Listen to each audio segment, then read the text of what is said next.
Hey friends, it's Lee from Ascendance Enclave, and this is a really quick video to show you how to finish up your 108 beaded mala. So you see I have my 108 beads on there, one side with the needle, one side without the needle.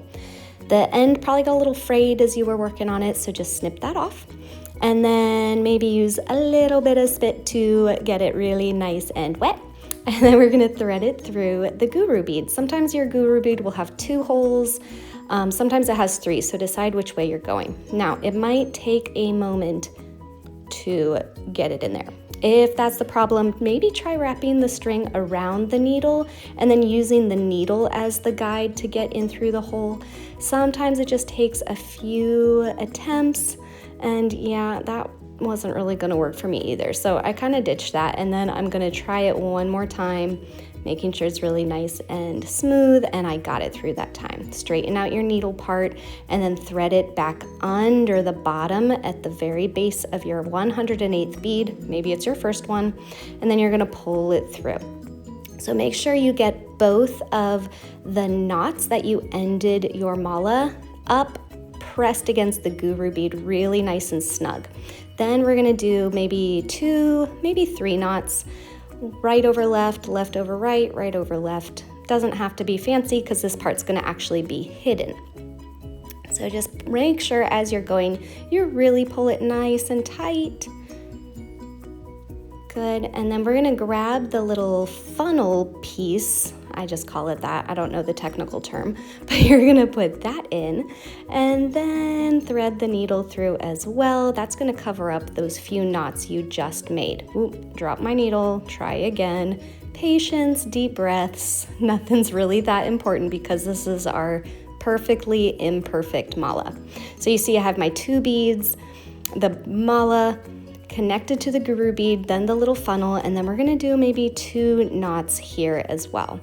Again, it's really important we just really get those knots nice and tight, just like you did for all of the 108 knots in between each of those beads. Pulling it snug. The silk kind of has a little bit of give to it. And then we're gonna take just one end, thread it through whatever kind of ending pendant you chose. Maybe it's a tassel, maybe it's a gem or a crystal. And then we're gonna do 2 or 3 more knots just attaching. And you don't even have to add anything here. You can just kind of let your mala end with the guru bead as well. So we're gonna keep knotting, just nice and snug, beautiful. And then I take the knot and kind of push it into the center of where the tassel is looped. And then I'm gonna grab my Gorilla Glue or super glue, whatever you have. I really like Gorilla Glue. It seems to work okay with the silk thread that we use. And I have one that has a little kind of brush on it, which helps you get the glue exactly where you want it without kind of globbing too much and having it make a mess, which I've definitely done in the past.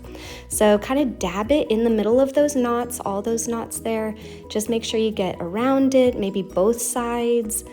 And you know, it's a perfectly imperfect mala. If you want a really professional one done, I'm sure they have a better way of doing it. This is just the technique I've done. Yeah, then we're gonna let it dry, and then you'll just snip the last of those threads, the needle and the kind of tail end, and you'll have your beautiful mala. And then you can infuse it with Reiki, you can set it out under the full moon to receive some energy as well. Wear it, use it for your mala practice. I hope you really enjoy it. Thanks, guys.